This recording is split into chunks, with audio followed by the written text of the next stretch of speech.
A new dawn in Beijing, the ancient capital of the world's fastest growing country. Home to the 2008 Olympics. It's the vibrant center of a superpower, where the old wrestles with the new. Communism clashes with capitalism. And a new global economy is born, swallowing all in its path. But one thing about its people never changes.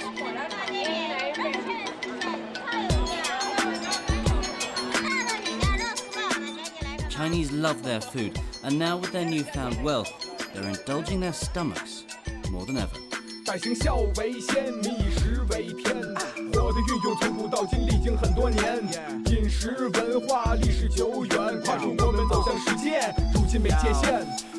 As a child, I'd grown up with the food of southern China, where my father was born. But on my first visit to Beijing 18 years ago, I realized that I'd been missing out.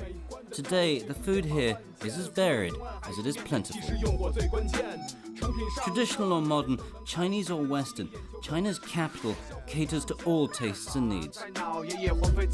That's a lot of rich food, and an awful lot of calories too.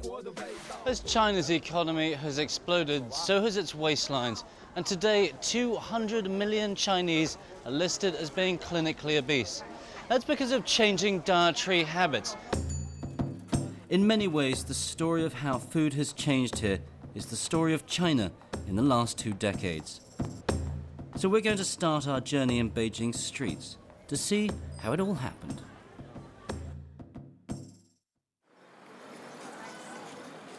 My first stop is Wangfujing, the biggest night market in Beijing, right next to Tiananmen Square. This is a new government business development and tightly controlled by the police.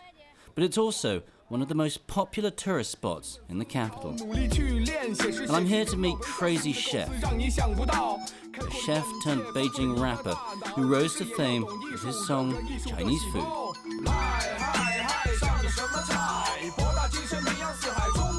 Hey, Crazy Chef, 你好，你好，托尼怎么样？准备好了吗？准备好了。哎，托尼给你带来一个新的东西。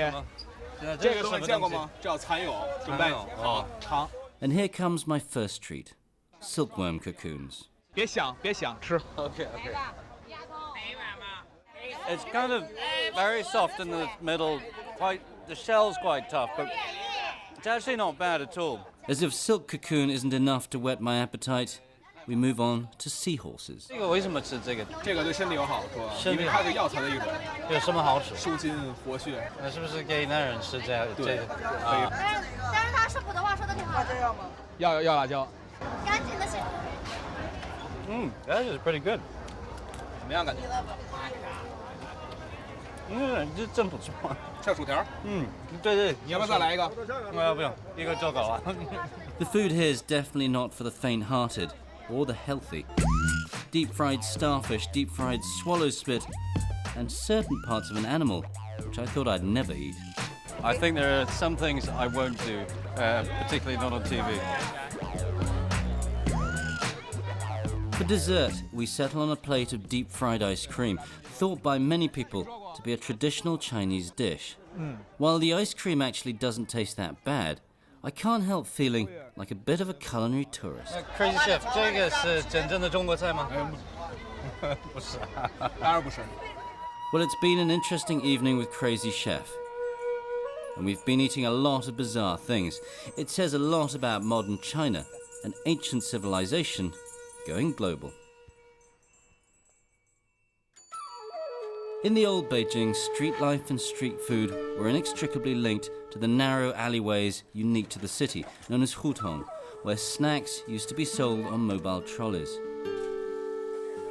Today, as most of the hutongs here have been demolished to make way for new skyscrapers, and food vendors kept off the streets to keep the city looking tidy, it's hard to find anything of the past, except in one of Beijing's tourist areas. German Snacks is a collection of traditional Beijing street stalls, many of which have been around for generations, and they've come together in recent years underneath one roof in this traditional Chinese courtyard.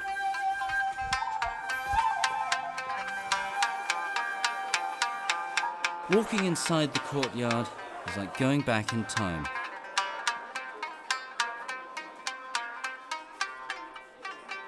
Here you can find all the old favorites that Beijing's streets had to offer. Rice cakes, intestines, fermented soy milk, stuff that people don't normally eat today. 这个小店是卖什么？这小店是卖牛羊的肚子。做这种生意你是第几代？我是第3代了，但我父亲那一代呢，就在宣统年间了，自己摆一个摊儿，爆肚摊儿。那时候卖爆肚，因为跟宫廷里的太监呐经常接触，然后介绍我们到给宫廷里头御膳房送这牛羊肚。啊，这个皇上啊，各个嫔妃啊，他们也品尝这个。拿筷子给你和了一顿了。Well, Mr. Fang's just told me there's a sauce that goes with this, which is the principal ingredients are garlic, a sort of sesame paste, and soy sauce. So let's give this a try. That's really good.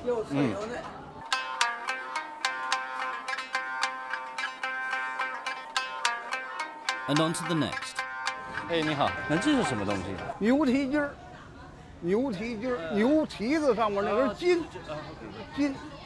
这是一个品种，但是2种味道，放在这个火烧里给它夹在里头。啊，有点中国汉堡。这是中国汉堡。中国汉堡。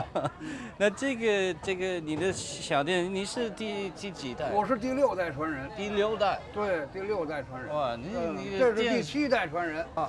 月盛斋，从到现在的话，234年的，有皇上的时候，这个东西是进贡的东西。那时候，这一天有白天卖的东西，有晚上卖的东西，品种很多。现在要说起来的话呀，有些东西就都失传了。In China, the decline of traditional street food has a political reason as well as an economic one.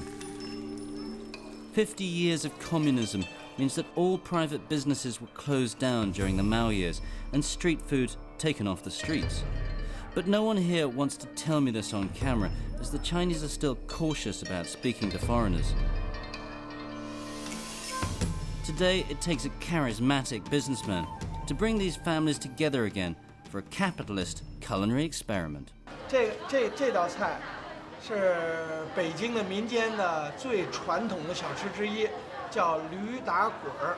Ho Jia is the founder of Jiumen Snacks. 20 years ago, he was selling Western clothes in Beijing's first free market. Today, he's selling traditional Chinese street food and the culture that goes with it. 真正的北京小吃，就是咱们一个城市的一个 DNA。它跟那个北京的胡同和一些古建筑，像故宫、颐和园一样，长城一样，是不可改变的东西。来到我们这个店，感受的呢，就是咱们原汁原味的市井文化，也叫草根文化。Judging by the number of his customers, Ho Jia has been very successful in reviving a lost culture. Looking around me, though, I can't help feeling that this is museum food, far removed from the taste of modern China. Even Ho Jia admits that he has some very big rivals. 我的孩子更多的认可的是，就是麦当劳、肯德基、星巴克，还有这些等等这些东西。我个人认为是一种文化的侵略。Since China opened up for economic reform, it's also opened up to Western influences. As Western fashion and Western music have bombarded the Chinese market, a new generation of Chinese are growing up with Coca-Cola and Big Macs. The arrival of fast food in China answers the needs of millions of Chinese who live life in the fast lane. But while it's helped drive forward China's economy, experts fear that it's driving up the nation's cholesterol level too. 1 in 4 teenagers in big cities are overweight.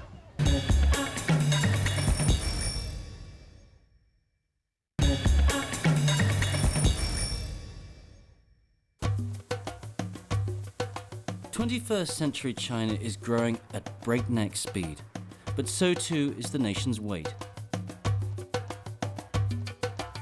As China goes global, street life has given way to modern life, and street food to fast food, much of it rich with fat and sugar. 21% of restaurants in China today sell Western-style fast food, in China's 8 largest cities, including Beijing, 50% of people eat fast food regularly. But is too much unhealthy fast food the only reason that many Chinese are becoming overweight?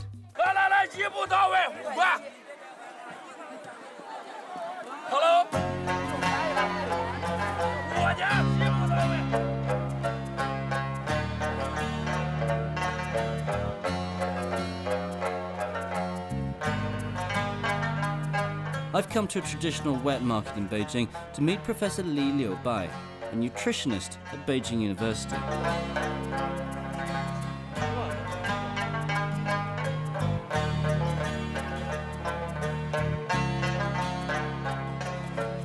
Over the last year or so, the Chinese government has closed down many street markets like this because the chaotic scenes here are considered unflattering to the modern image of an Olympic city. But many locals, like Professor Li, still shop here for its fresh produce. I do shopping for my family, Right. for my son Yeah. of 15 years old Right. boy, Yeah. and my husband, he is a vegetarian. Oh, he's a vegetarian? Yeah. Which is quite rare in China. No, increased. Really? People increased because of many people worried about their to suffer from heart disease. Professor Li is also a government advisor on dietary management, and she believes a changing diet in China has contributed significantly to the nation's weight gain. 20 years ago, we only eat meat, generally pork or mutton during festival. Now every day we can eat meat. Now, Dr. Li, we've got lots of milk here, dairy produce, but traditionally that wouldn't have been part of a Chinese diet, would it? Before, we feed the child with soy products and some porridge, rice. Now, with the development of the economics, the milk increased. And what about the old diet? We've got tofu, it's very traditional bean curd. Traditionally, we Chinese eat this to supplement some proteins, So this is protein, but no fat. some fat, Some fat. healthy fat. Healthy yeah. fat, okay. yeah. After all the hustle and bustle, it's time for a rest. I've seen so many simple but healthy foods the Chinese traditionally eat. Does a richer diet actually serve them any better? 20 years ago, we just ate 3 meals, almost all of them are from carbohydrates. And now people eat more animal foods. So about more than 10% of adults in China, Chinese, are obese now. And about 15% of children and adolescents are overweight. China has this problem with obesity, but to be frank, when you look around, ordinary people don't look that fat. Why is that? Because our body composition are different from that in Western countries. So even if we are very fat, from outside you cannot discriminate this is obese people or normal weight.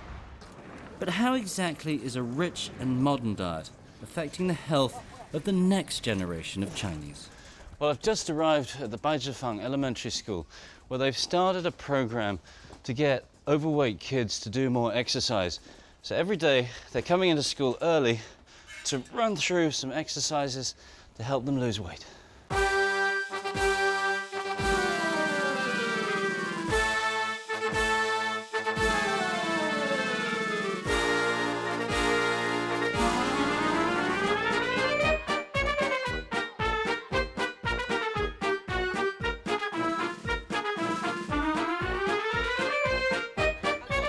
It feels pretty tough. This is stretching places that I haven't stretched for a very long time. The teacher's just given us the 4th set of 25 dips, and it's really starting to hurt. My knees certainly aren't as flexible as those of my young friends.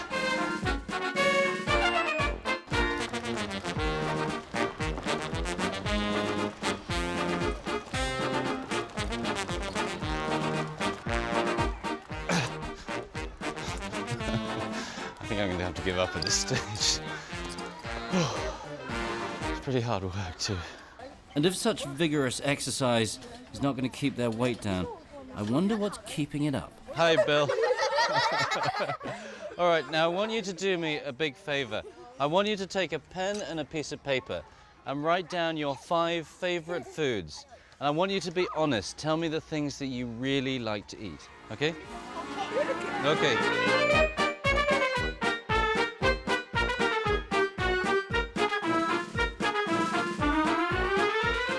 你喜欢喝啤酒吗？非常喜欢。非常喜欢。谁给你喝啤酒？那我爸小时候，那我妈给我喝。我爸不是拿一瓶嘛，那时候让我爸睡觉去，结果让我爸不在我全给喝了，喝完了直接藏起来了。结果我爸起来一看，说啤酒怎么没了？我说被我喝了。那爸爸跟你怎么说呢？那我爸说以后你别喝，你不能喝太多。是不要喝，啤酒很好喝，很好喝的，扎啤很好喝。对。With the children's food wish list, it's time to go and do some shopping. Here we've got some sweet bread, some biscuits, we got some fatty pork and some steak, some nice healthy yogurt, but this is full of sugar.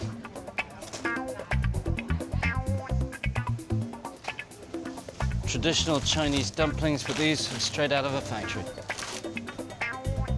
We've got a whole row of chocolates. Deep fried chicken. Hamburgers and sugary soft drinks. But we've got our shopping now, and I'm going to go back to Professor Lee and see what she's got to say about this.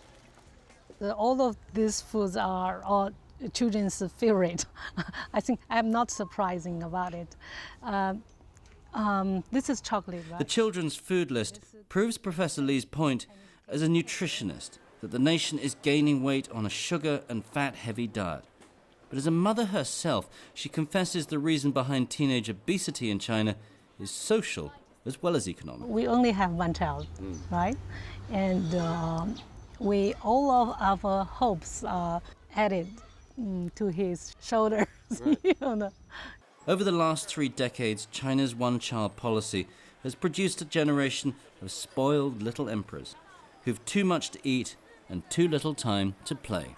Many parents push children to learn more things, more skills from very young age. Generally, we from 4 years old, they will learn piano or something. Some parents give reward children with foods. If the child asked for it, we generally do not refuse. If we don't do anything about this problem now, how serious will it be in the future? Now about 1 in 4 teenagers in big cities are overweight. If we do not do anything to control this situation, after 10 or 20 years, we will reach the high level of overweight or obesity, just like Western countries. And China is fast catching up with the West in influence and prosperity. But it's also paying a price for its own success as millions of Chinese have fallen victim to a rich and often unhealthy diet. But is there a future for traditional Chinese food, be it a street dish or a family meal, that's fast, tasty and healthy too?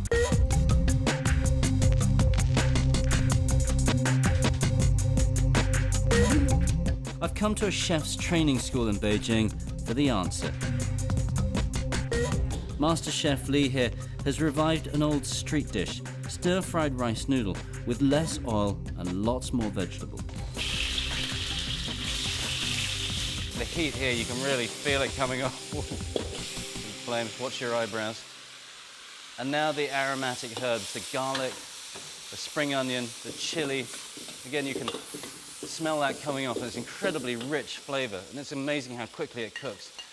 And there in goes the cabbage. Giving it a quick stir, never letting it stop for 1 second on the wok. And in with the rice noodles. Again, swirling it all up, mixing it together so that all those flavors combine. And now the sauce is a mixture of salt, sugar, some Chinese wine, some soy sauce, of course, and a little bit of oil. And the smell is incredible. Really rich and coming off so quickly from the dish.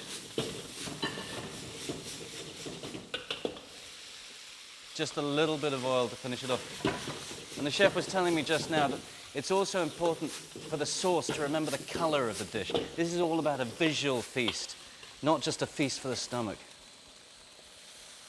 And there it's done. And that's all in a matter of a minute 30.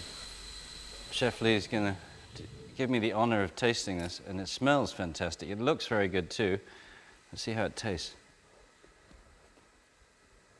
It was fantastic. Frankly, I'm just going to have to carry on eating. And now it's my turn.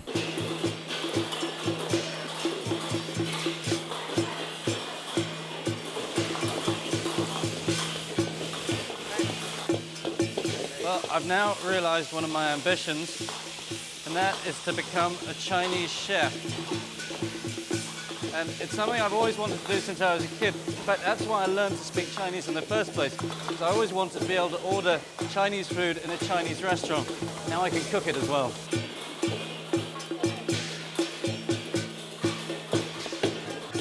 Well, we've pretty much come to the end of our journey through Chinese street food. It's been a journey through which we've seen an awful lot of change. China is a country gone from famine to feast in less than 25 years. Some of the changes have been good, some have been bad. But one thing remains constant. The Chinese people love their food, even if it comes at a cost.